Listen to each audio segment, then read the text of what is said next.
This is a TH400 that was used in a Grand National that was running 5-second 1/8 miles. Very serious transmission at one point in time anyway. My understanding, it has a manual valve body already with a trans brake. I got this for 500 bucks from a guy that I know. So he did suggest that I go through it. But I think if I can just give it a quick freshen up, make sure everything's like nothing's in terrible condition, and get it ready to like get mocked up with the adapter plate, measurements for the torque converter and all that, then we'll be in good shape. And here's what I got. I already unpackaged them, but here's the package. This is a Raybestos red clutch set, and it's just frictions only. So these are the stage one. Stage one. You can tell if your parts say stage something on them, you can tell they're badass.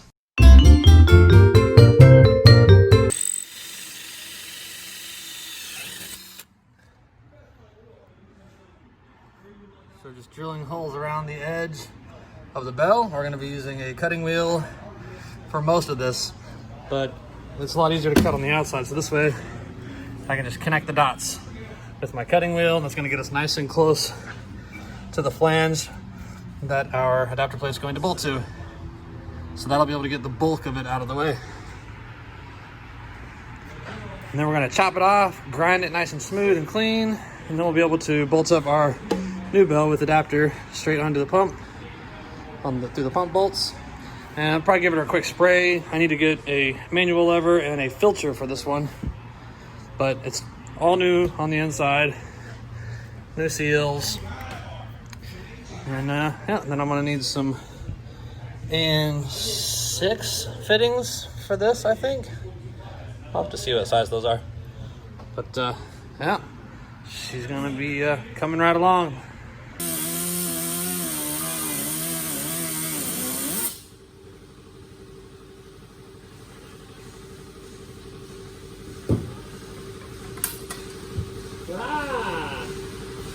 Well, that went swimmingly. So you see, all I did was connect the dots in my pre-drilled holes with my cutting wheel. And now we'll just need to do some grinding to kind of clean up the edges a little bit. But I'll probably wait till we have our adapter plate here so we can do that. Nice.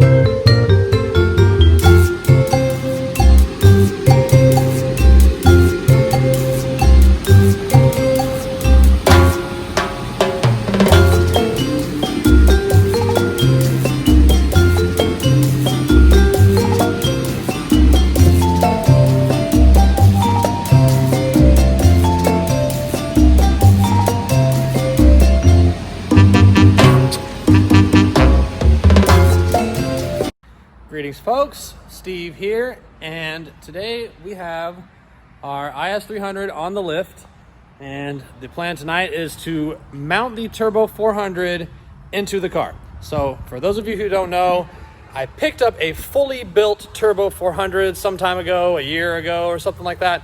The original plan was to put it in our Datsun, and that plan has since been changed because we picked up a second project car that comes with a much more inadequate transmission. So originally we hoped to make this transmission work in it. That is not gonna happen. We've already ditched it, it's out. And so I took the Turbo 400 that came out of it came out of someone else's race car that was running pretty fast. It was a Grand National, I think, that was running in the 5s and the 8 mile. So a very fast car, but they ended up going with a different transmission route, a different route for their transmission. And so I picked this thing up for 500 bucks. It already had the manual valve body, the trans brake, everything was pretty much already fully built on it, but it was wore out. So I tore it apart, put new clutches in it, put it all back together. And once we decided we were putting it in the Lexus, we chopped the bell housing off it, as you saw previously just a moment ago, and we got a Ranger's adapter plate so that we could bolt a A650E transmission bell housing to the Turbo 400. So today what we need to get done moving forward, we need to get the transmission bolted up into the car. I forgot to mention, PTC Performance Torque Converters out in Kennedale, Texas made us this converter. So this converter has the front cover of the stock Okay, all right. So the bell housing is actually off an A340E. The transmission that was in the Lexus is called an A650E. So this is the A650E torque converter cover that has a Turbo 400 torque converter back half and innards, and the stall should be set to around 4,000 RPMs, which is what we have in the Z. We really like that. It's worked really well. So PTC made that torque converter for us so we can use the stock flex plate in the Lexus. We can use the stock starter, and it really just takes a whole lot of drama out of the whole deal. We got our B&M shifter, and this thing is pretty slick. It's just all black, and it comes with a little box that goes around it. That'll look pretty smart. And then this is the mount for the transmission. So I got Matt here with me helping me out. We're going to be putting the transmission up in here. We already kind of just scoped it out. We need to get the old dipstick tube out of the way. There's a lot of wiring that came to this. You can see here these big connectors. We're not going to be needing any of that, but we probably will have to make some kind of changes to them so that the car will start, because without the transmission range switch in it, it's probably going to be inhibited from cranking. So we'll have to figure all that out also. Well, we got our work cut out for us, so let's get that transmission on the transmission jack, move it over here, and start trying to stab it in there. Hey! Noodle's making parts runs for us. There you go. Nice. And your card. Got some metal. We need it. Cool, man. Appreciate it. We'll use this to make a transmission mount if we need to make something. So Noodles was kind enough to make the run to Home Depot and get some materials for us. Not sure if he's gonna, if we're gonna need that. We're planning to use the stock cross member that I have over here. It's just an old cast aluminum piece. It's gonna be pretty close whether we can use it or not, but we will find out. But for now, let's get that tranny on the transmission jack and see if we can make it fit. So the reason you do the Supra, the A340E bell housing, is because it's supposed to fit in the tunnel without any modification. So that's what we're hoping for. That is for the Supra. So if we had a Supra, this should all fit in there without changing the tunnel at all. Alas, we do not have a Supra. We have a Lexus. So we are going to find out if we need to do any further modification. The shifter came with a manual lever that'll go here. We got some cooler lines right here that have to clear. And then the dipstick tube will go in where this napkin is. And hopefully we won't have any space constraints. Let's lift that big bastard onto that jack and see if she fits.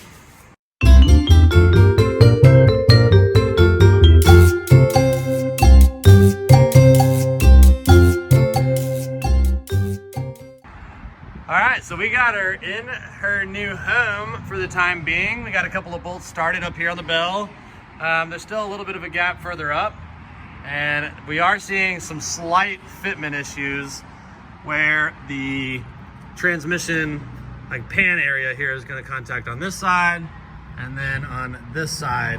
And if we left it just like this, we might be okay, but the problem is right now the engine is fully tipped back, and we don't really want that because I think the intake might be touching the firewall, or we might have clearance issues there. So ideally we'd like the back of the transmission to go up at least another inch. Yeah, I think would be ideal. I think while we're in there, it might not be a bad idea to go ahead and carry around. Yeah, clearance around that.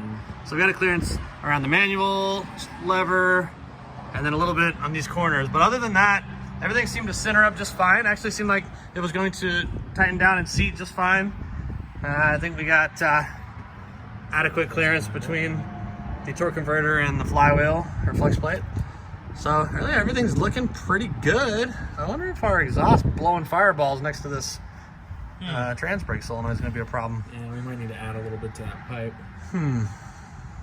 Yeah, I'll find out. Yeah, we'll figure it out. But we're gonna go ahead and just pull the tranny back down again. First we're gonna mark the body where we need to kind of hammer, and I don't think it's gonna take a lot. I don't think we need to cut anything. I think just some hammering. Nicely placed hammer marks will do what we need to do. So we'll lower it down and do that real quick, and then we'll be able to bolt this damn thing in for good.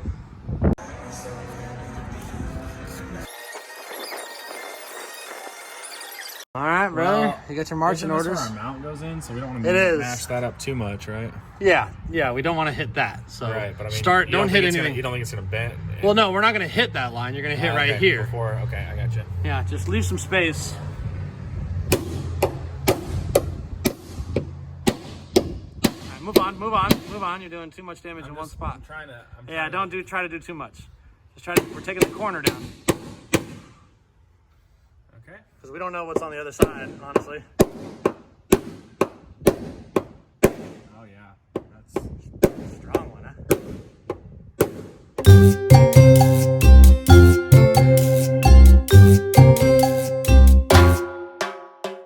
All right, so we did a little bit of clearancing, and fits nicely now. We got plenty of room around the manual valve, I hope. Everything else looks pretty good. I think I'm going to go ahead and pull the manual valve out of the shifter kit and just make sure it's going to fit before we go any further. Yeah, because it'd be a lot harder to clearance that more later than now. So everything looks great though. We got the torque converter bolts already almost lined up. Looks like the torque converter is going to fit famously. We got a couple of bolts started in the bell housing, and it's pretty much flush. So everything's looking great. It's going just how I hoped it would. And one other important thing to look at. Okay, all right, okay. So these are the bolts that the original crossmember bolts up to. Yep. And this is where the mount's gonna be. Yep. And this is pretty much a straight bracket. And so we're gonna have some offset, but we will see. We'll see if we can make that work. Yep. Comes with lots of different levers and brackets and such, as you can see here. All this stuff. And it's because this is meant for multiple different transmissions. So we had to find the one that we're gonna need to make sure we have enough clearance, and it's gonna be this guy right here. And it has a couple different holes in it, and you figure out which shifter you got, and that's how you decide what hole you're gonna put the cable into. It does come with a cable. It pretty much comes with everything you need, as far as I can tell. We haven't ran into anything that we don't have yet. But I went ahead and put the manual lever on here to make sure that we have enough clearance. And we do. It goes all the way back, all the way forward. Everything works as it should. Matt is now going to go ahead and run down these bell housing bolts so we can get her in her final installed position. And then while he does that, I'm going to start putting some thought into this rear mount. And so we'll figure that out. And really tonight, what we need to do is just have the transmission sitting in the car so we can measure for our drive shaft. And then next week, what we'll probably do, because we won't have the drive shaft back yet next week we will install the shifter and cooler lines. And yeah, so we kind of got it all mapped out. So in addition to the bell housing bolts, we'll be doing the installing the starter. And yeah, we'll just see how much time we have left after that. Might just go ahead and remove the old shifter if we still have a bunch of time, but we'll kind of see how long that takes. And then our plan for the cooler lines is it has some AN6 fittings up there that I'm just going to get some 45s to bring it down. And then we'll probably just run like a rubber hose onto these metal lines. We'll kind of cut those metal lines the shape we need them and just run a rubber hose to them. And then we'll just put like some heat wrap around those cooler lines to keep them safe from the exhaust. All right, so Matt is getting all those bell housing bolts in. Me and Matt are sitting here thinking about how we're going to do our mounts. And the reason we had Noodles go get those bars for us was to just ditch this piece altogether and just basically make like a mount out of square tubing that would basically span the same area, but instead of just going straight across, it would kind of come forward and then back. I mean, most of the force that's acting on it is rotational. It's not like forcing up or down with any large amount of force. I mean, of course, there's going to be secondary forces acting on it, but the real power, the real torque is rotational, which the engine mounts pretty much capture. So the transmission mount is not super critical that it's extremely strong, but we want to make sure it's strong enough. I think it's going to be... Let's do the square tubing option. We're going to make a whole new cross member. Yeah, that's fine. And I think that's the best option. I think that's the strongest option. It's going to last the longest, and it's going to be freaking cool. Okay, cool. Cool, let's do it. I like just some square tubing. that I just welded together, drilled some holes. Real simple. It goes where the old cast aluminum one used to go. It has a single bolt for the Turbo 400. And we're gonna see how it does. We're gonna hit it with some paint for corrosion protection because it is just like raw steel. Weaknesses of this mount that I am a little bit concerned with are just the wall thickness of it's pretty small. And I don't have any anything between in the tube. So when the bolts tighten down, over time they might have a tendency to kind of squish the square to the tubing a little bit. So that's one thought in the back of my mind.